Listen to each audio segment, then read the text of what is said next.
मेरा नाम है हरिया, मैं काम करता हूँ बहुत बढ़िया, खाता हूँ खाना और रोज गाता हूँ गाना।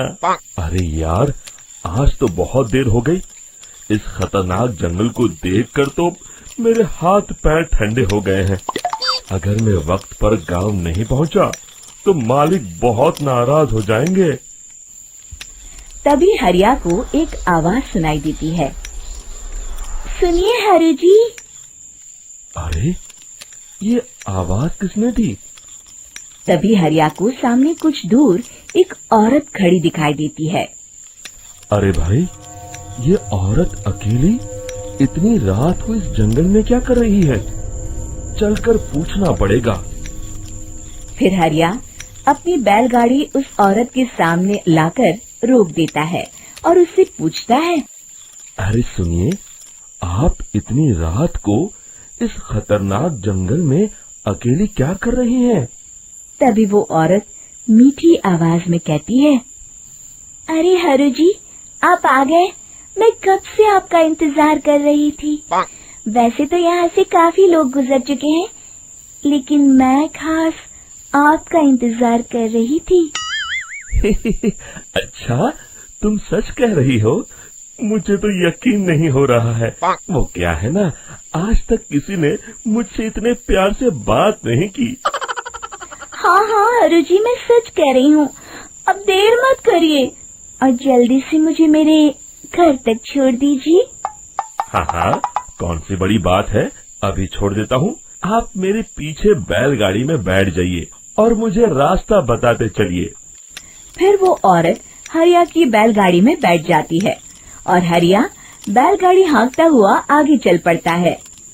फिर उस औरत के बताए हुए रास्ते पर चलते चलते हरिया बैलगाड़ी लेकर एक काली गुफा के आगे आकर रुक जाता है।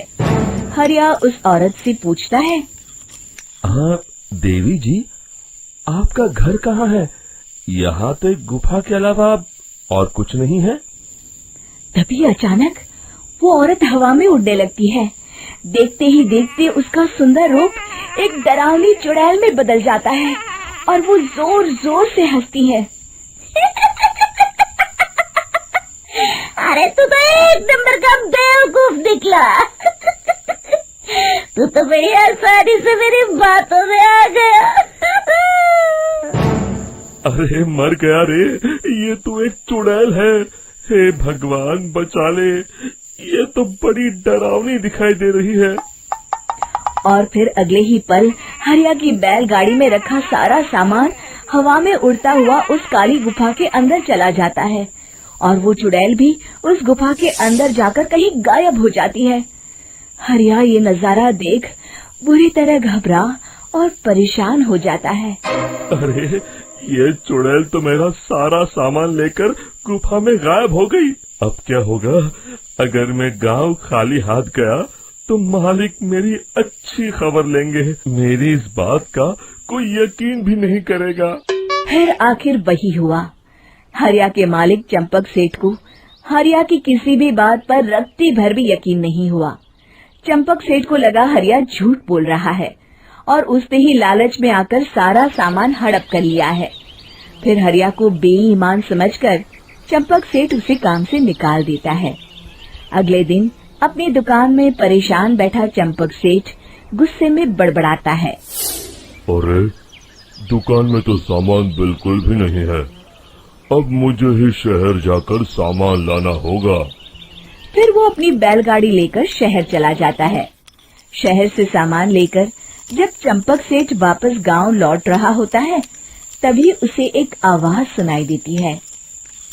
चंपक जी, ओ चंपक जी। अरे, ये तो कोई मेरा नाम लेकर मुझे पुकार रहा है। फिर उस रास्ते में वही औरत खड़ी दिखाई देती है।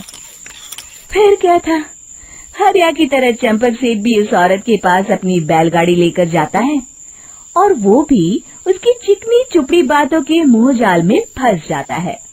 फिर चुड़ैल उसे भी अपनी गुफा तक ले जाती है और उसका सारा सामान लेकर गुफा में गायब हो जाती है। बेचारा चंपक सेठ लाचार होकर खाली हाथ गांव लौट आता है। फिर ये उस जंगल में रोज की बात हो जाती है। जो कोई भी शहर से कुछ लेकर गांव की तरफ लौटता, वो चुड़ैल उसे बेवकूफ बनाकर उसका सारा सामान लेकर गुफा में गायब हो जाती। एक दिन हरिया एक लकड़हारे को उसी जंगल की तरफ जाते हुए देखता है। फिर हरिया उसे रोकते हुए कहता है, अरे भाई, क्यों अपनी मौत को दावत दे रहे हो?